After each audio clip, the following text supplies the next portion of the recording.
vamos directamente a este temita bastante que viene de la mano, ¿no? Que viene cogidito. El abogado Pedro Granja, pues tiene algunas impresiones de todo lo que ha ocurrido. No olviden de apoyarnos con el super chat, mis queridos amigos, y también si de pronto quieren comprar el show con el super chat, totalmente habilitado.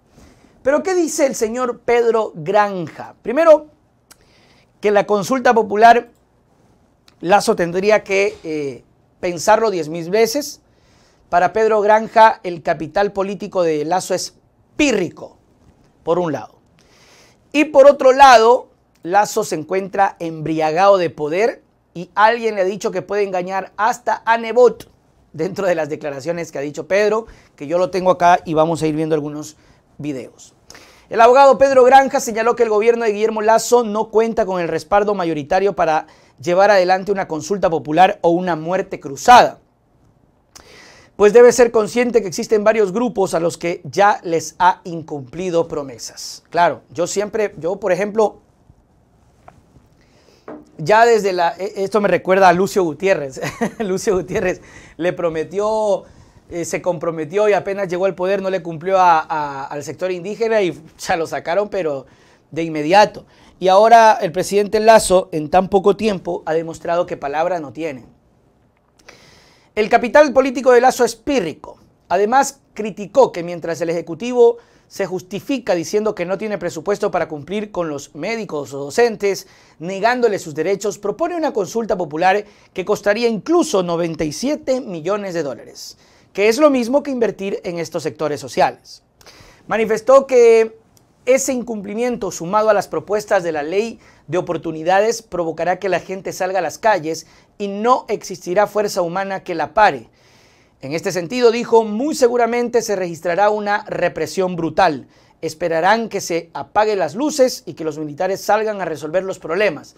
Pero más allá de eso, la organización social volverá a las calles. Reprochó que el régimen busque lacerar a las mayorías, mientras no hace nada por recuperar 7.600 millones en Ecuador, que registra la evasión tributaria y que representa el 7% del Producto Interno Bruto.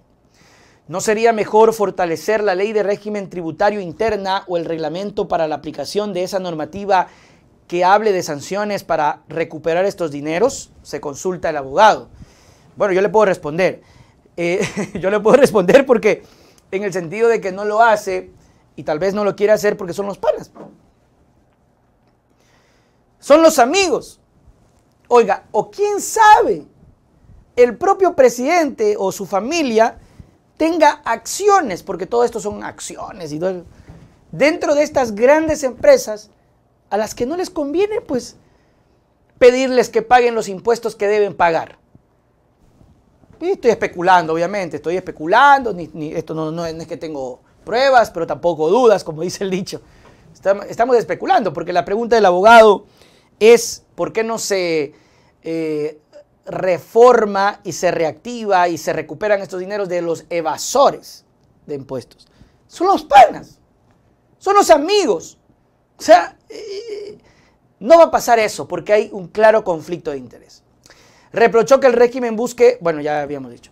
A criterio de Granja, los gobiernos de Lenín Moreno y Guillermo Lasso prometieron empleos para quienes se atrevan a migrar cruzando fronteras de manera ilegal y si es que llegan a su destino, porque muchos mueren en el desierto de México. Ese es un fenómeno que se está dando, pero que para el presidente de la República no es más que personas que están yendo al turismo, personas que se están integrando, o sea, buscan excusas o buscan la excusa tan más tonta que puede haber para esta problemática. Por otra parte, Granja cuestionó que se puede esperar de un político que no ha cumplido ni siquiera con Jaime Nebot, una persona que maneja buena parte del capital político y económico de la costa ecuatoriana y que además maneja ciertos medios de comunicación, mismos que hasta antes de la ruptura decían que Guillermo Lasso orinaba agua bendita. Buena. Buena broma. Con esa base, el abogado Granja preguntó si se podría esperar que lo ofrecido a los médicos, profesores o grupos que lo apoyaron para llegar al poder se pueda cumplir, ¿no? No se les va a decir, florindos, ahora aguanten su presidente. Destacó que el mandatario ha sabido manejarse en la política de manera sagaz e inteligente, porque de lo contrario no se habría cuadrado en el gobierno de Fabián Alarcón, Yamil Maguad, Lucio Gutiérrez o Lenín Moreno, siendo la continuación de este último. Por ejemplo, María Paula Romo sigue dirigiendo todo desde los Estados Unidos. Es decir, una mujer denunciada por violaciones de derechos humanos fue premiada cuando debió ser apresada.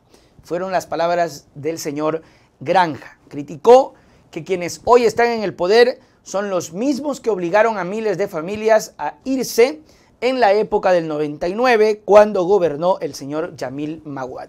De hecho, mis queridos amigos, que ya nosotros lo hemos también mostrado en algunas ocasiones, el mayor capital político del presidente y de los funcionarios son personas de la democracia popular de la época de Yamil Maguad. Ahí está, o sea, usted pone como ministra de gobierno a una persona de la época, es un claro mensaje cuál es su postura, ¿no?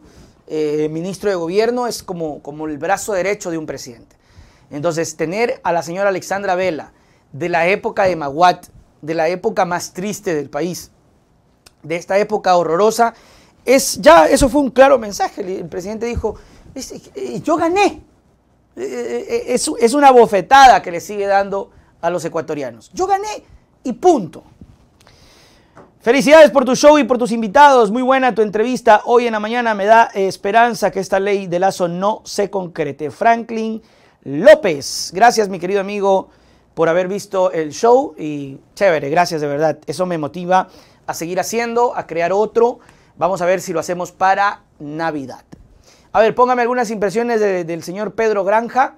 A ver si tenemos algunas, porque el señor sí que tiene bastante, ¿no? Pero aquí por lo menos unas cuantas. Adelante. ¿El CAL qué debe hacer? ¿Debe rechazar de entrada este proyecto? Sí, porque hay un artículo que es el 56 de la Ley Orgánica de la Función Legislativa que claramente dice que cuando el proyecto, por ejemplo, tiene inconsistencias con el contenido programático de la Constitución, como este lo tiene, te voy a decir por qué. Número uno, no pueden existir, mi querida Yesenia, dos códigos penales en ninguna sociedad civilizada, ¿ok? Igual que dos códigos laborales. ¿Ya? Tanto hablan de los Estados Unidos y quieren vivir en Francia y quieren vivir en Alemania, pero al final quieren andar con un hueso en la cabeza. ¿Ya? No pueden existir dos códigos penales. No pueden existir dos códigos tributarios, aunque en el Ecuador hay uno para los pobres y otro para los ricos, que generalmente valen. Entonces, tampoco pueden existir dos códigos del trabajo. Lo que está planteando el presidente Lasso es, al final de cuentas, un nuevo código del trabajo. No explica cómo es que van a entrar en vigencia ciertas normas sin reformar otras que en el Código del Trabajo dicen exactamente lo contrario. Al final tendríamos, esto es un hecho, que una norma nos dice, nos permite, lo que otra nos prohíbe y viceversa. Se contradice. En derecho, esto se conoce como antinomia. Mire, yo soy un ignorante, pero dos o tres cositas de derecho creo que sé. O por ahí descubro, aprendo, trato de escarbar. Y no se puede vivir en una permanente antinomia, en un choque, en una colisión de leyes, pero en el caso de que éstas se produzcan, Yesenia, cualquier juez, frente a un conflicto de esta naturaleza, tiene que resolver a favor de la ley, de la norma, que más favorece la efectiva vigencia de los derechos del trabajador, entendido como la parte más débil de la traba laboral. Es decir, no sé qué sentido tendría aprobar este proyecto de Guillermo Lasso. Bueno, a ver, pero en todo caso, imagínense ustedes, sí, un juez, lo que dice Granja, pero imagínense ustedes todo el trámite. O sea, hay que también tomar en cuenta que no estaría muy bien que esto se apruebe y que todo esto se resuelva en juzgados, porque ustedes saben lo que es pagar abogados, dinero y todas esas cosas. Creo que por ahí también podría ser una pesadilla para el trabajador, que en lugar de pensar en que su platita debe servir para darle una mejor calidad de vida a su familia, tendrá que darle a su empleador o peor a los abogados. Cuando la propia Constitución, en concordancia con la Ley Orgánica de la Función Legislativa, dice que todo proyecto de ley enviado a la Asamblea debe tener o contener una sola materia. ¿Qué pasa ahí entonces? Bueno, ya lo habíamos hablado.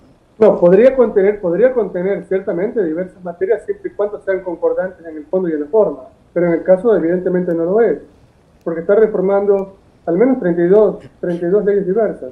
Entonces, cuando se da un plexo con tópicos tan diversos, tan complejos y no conexos entre sí, evidentemente allí hay una primera razón para que el CAL rechace el proyecto, lo cual no significaría de ninguna manera rechazar el proyecto de ley en el debate. ¿Okay? Si se lo rechazan de fondo, perdón, por improcedencia de entrada, Lasso no podría ni siquiera argumentar que este es un motivo para ir a consulta popular, que es con lo que nos viene amenazando hace rato. También nos amenaza permanentemente con ir a muerte cruzada. Al final yo veo bastante complicado que haga lo uno o lo otro. ¿Por qué? Porque el capital político de Guillermo Lasso es realmente muy pírrico en estos momentos. Y porque, además, se le ha venido diciendo a los profesores, cuando se les niega su derecho a la recategorización laboral, cuando se les niega su derecho a la equiparación salarial, se le ha venido diciendo a los miles y miles de sanitarios que trabajaron en pandemia, a los cuales no les cumplen con los nombramientos definitivos, que no lo hacen porque no tienen plata. Pero ir a una consulta popular nos costaría exactamente 97, 98 millones de dólares. Entonces, hay plata para desperdiciarla en un espaldarazo de popularidad que se quiere dar el presidente de la República con una tontería, que no tiene ni pies ni cabeza jurídicamente hablando, pero no hay plata para invertir en lo social. Sí, juez constitucional, sí, me imagino, juez de esa rama, pero igual termina siendo un dolor de cabeza para cualquier persona que lo único que quiere es trabajar en paz. Yo recuerdo tanto que en mi paso por la función pública habían amenazas, habían estos, y yo le decía a mis compañeros, no puedo creer que un trabajo sea en base a las amenazas. Yo pensé que un trabajo debería dar paz y tranquilidad a las partes, ambas partes, ¿no?